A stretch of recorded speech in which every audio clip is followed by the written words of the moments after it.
Hey, Tony. Remember I told you when you started, the guys who last in this business are the guys who fly straight, low-key, quiet, and the guys who want it all. Chicas, champagne, flash. They don't last.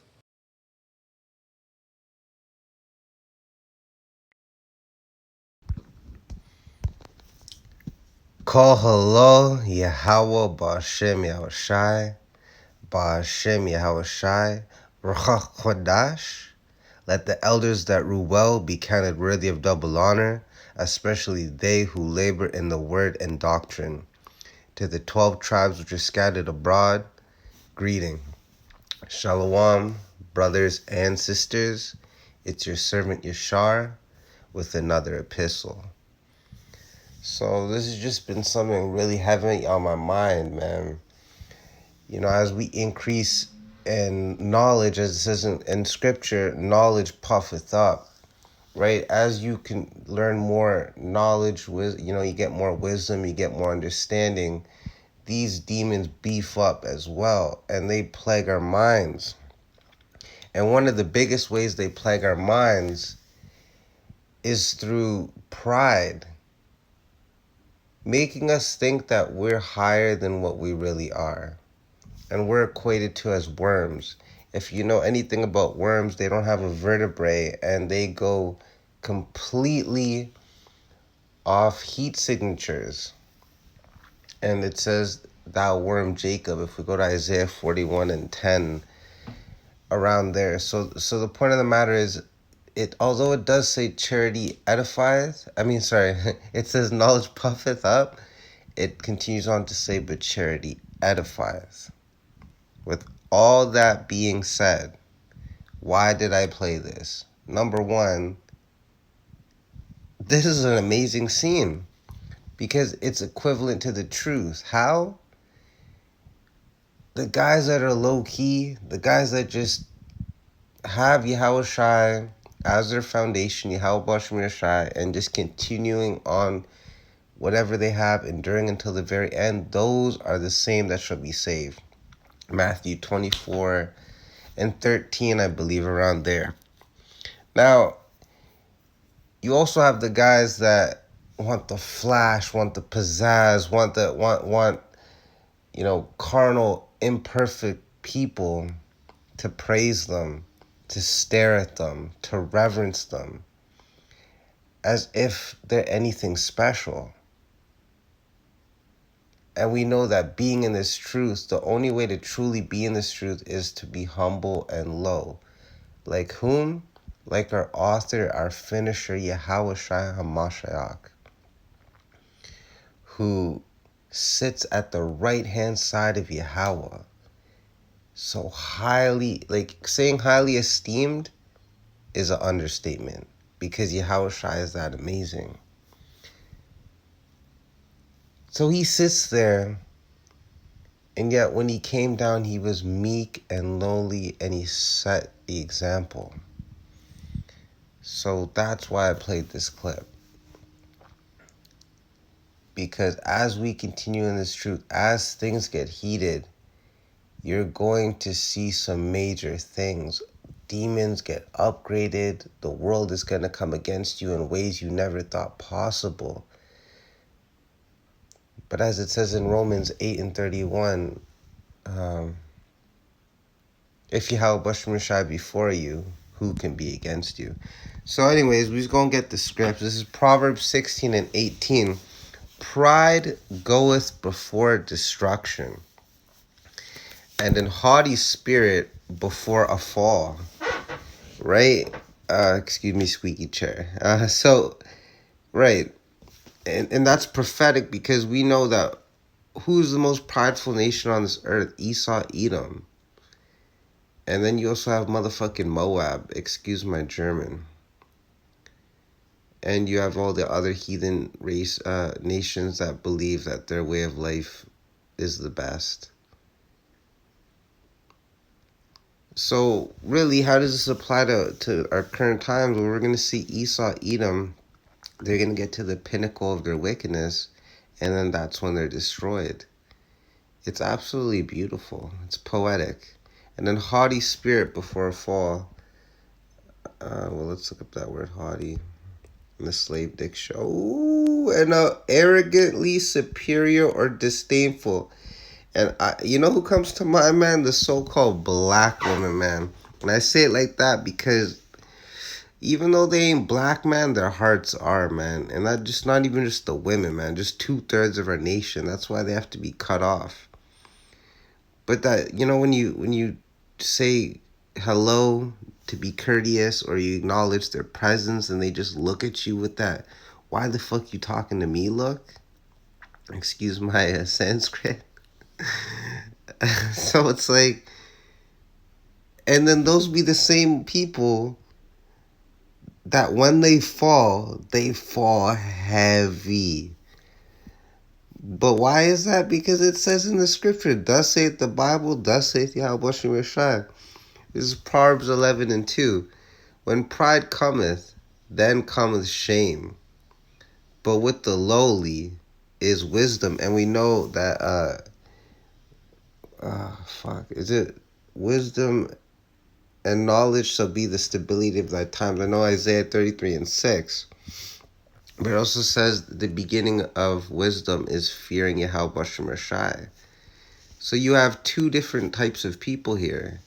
You have prideful people that eventually their actions will lead to shame. And you have the lowly who will be uplifted. Right? In fact, that coincides with James 4:10.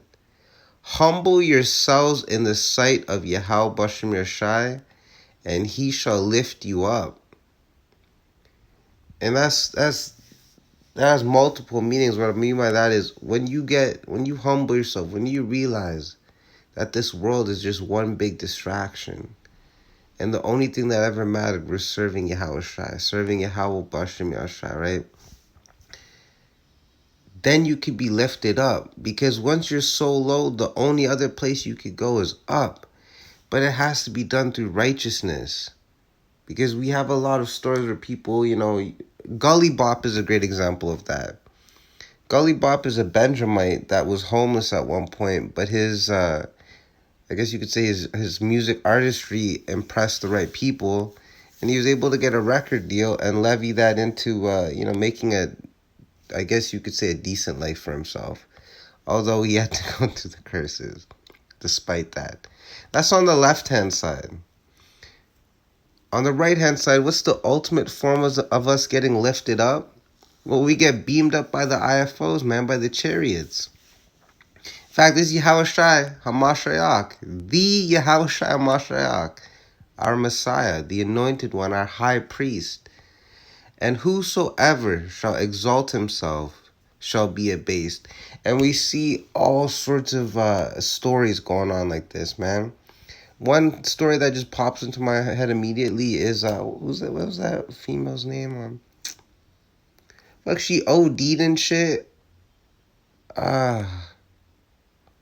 She OD'd and then she made a documentary on it. She's young. I forget the bitch's name, but yeah, she she was riding high, multi-global national pop star, and then you're fucking ODing like some common junkie. It's like the Lord, Yahweh Shem Yeshai is beautiful. That's why he said, when prime cometh, then cometh shame. I'm telling you, man, these scriptures, like you can get wisdom. You can get wisdom off a fortune cookie, but you can't get wisdom like you can from these scriptures, man. You could get wisdom from an 80-year-old telling you about his life, but it cannot be compared to the wisdom you get from Yahweh Shem Yeshai through his men on down. All right, that has to be clear too. Shall be, and he that shall humble himself shall be exalted. Right, because when you humble yourself, Because you have left-handed version of humbling yourself, right? And we know this by never trust thine enemy, for as an actor so is his wickedness, right? Though he go crouching, so though he goes humble himself, so you could humble yourself on the left-hand side and have wicked intentions.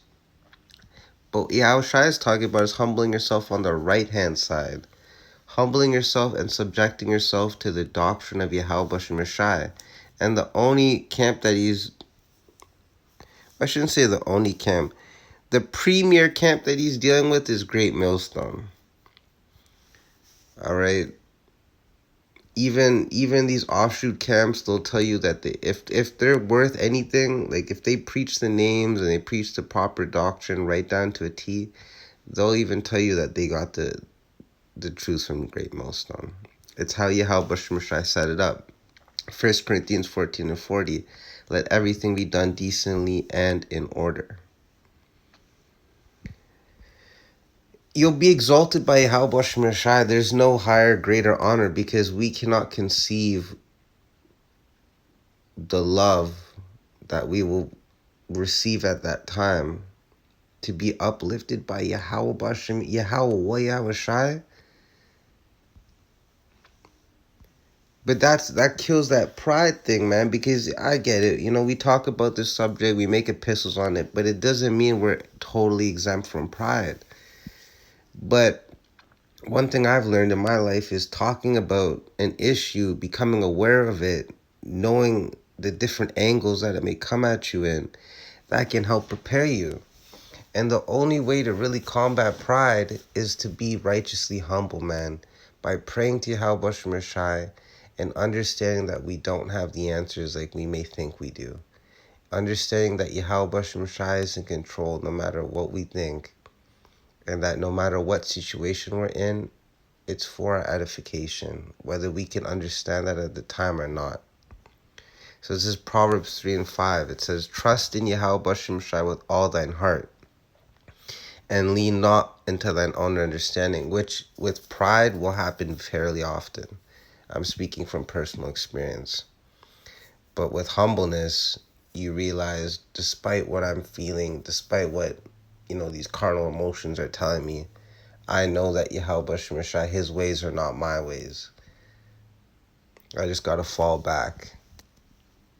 Suck it up, as they say. Or take it on the chin, that boxer lingo shit. So it says, in all thy ways acknowledge him, and he shall direct thy paths. Right? That goes back to the law. You're supposed to love Yahweh Bashem Yeshai with all thy heart, and all that soul, roughly paraphrasing, right? Because when you do that, then the Lord can work with you. Because there is nothing greater on this earth than being a servant to Yahweh Bashem Yeshai. Take my yoke, for my yoke is not grievous. Like, we gotta sign contracts if you want to motherfucking get a bus pass. I'm just exaggerating, but you gotta sign a contract if you want to get a job, if you want to do this, if you want to do that. It's like, it's like, fuck all that, man. This is the real work right here. So, anyways, verse 7, be not wise in thine own eyes, which is very easy to get to if you are not checking your pride. There's nothing wrong with getting pride. You just have to have your thoughts into subjection of Yahushua. When it pops into your mind, you have to rebuke it. You have to stay on top of things with prayer and fasting. See, what I've learned, and no matter how milkish this may seem, it's really just living the lifestyle of Yahushua just in your modern, flawed, infested with sin, righteousness is filthy rags type way. And, when you look at this from an outside point of view, an outside perspective, to see an Israelite actually really make an effort to pursue serving Yahweh Bashem Yeshai, especially with all the things we've read and spiritually have learned and have been taught and have witnessed, you realize, like, that's just the way to be, man. In fact, let's see if I can get that script. Nothing is greater than serving. This is one of my favorite scriptures of all time. Of course. Nothing is greater than serving.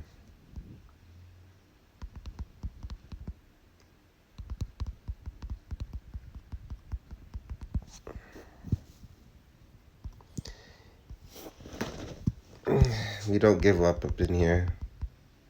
That scripture must be sought out and found.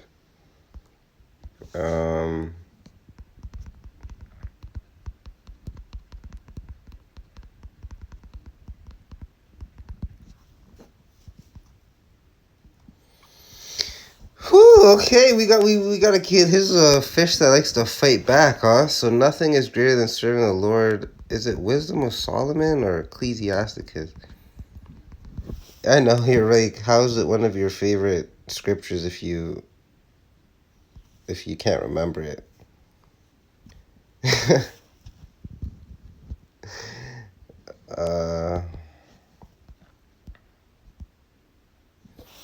Oh wait, hold on. Nothing is greater than taking heed to. Okay, I think Yahweh is gonna get. Hello, Yahweh Shai. Let's get it. It's Ecclesiasticus or Sirach chapter 23 verse 27. And they that remain, and who's the they that remain? The elect shall know that there is nothing better than the fear of Yahweh Shai. All right, let's slow it down. There is nothing better than the fear of Yahweh Shai. And let's get it. And there is nothing sweeter than to take heed unto the commandments of Yahweh Shai. So fuck that Tupac shit where he's like, revenge is the sweetest joy next to getting pussy. The sweetest joy, man, is to just take heed unto the commandments of Yahweh Shai to the best of your ability. And to fear Yahweh Shai to the best of your ability. No matter what your lot, no matter what your rank, keeping it humble. As I learned from Elder Apostle Rumlub, you have the one with 100-fold and 60-fold and 30-fold. The guy with 30-fold should be working like he's at 100-fold. You know what I mean? Because no matter what it is we've been given, if we are the elect, our spirit is likened unto a brick in the third temple. The temple of Yahweh Shai. So we have to get it, man. Because there's nothing sweeter. You could be blessed. I'll say you could be blessed with $1 billion, and you may think there's so much. No, man. The sweetest thing is taking heed unto the commandments, because spiritual over the carnal any time of the day, man. So with that, I hope you're edified, man. Shalom.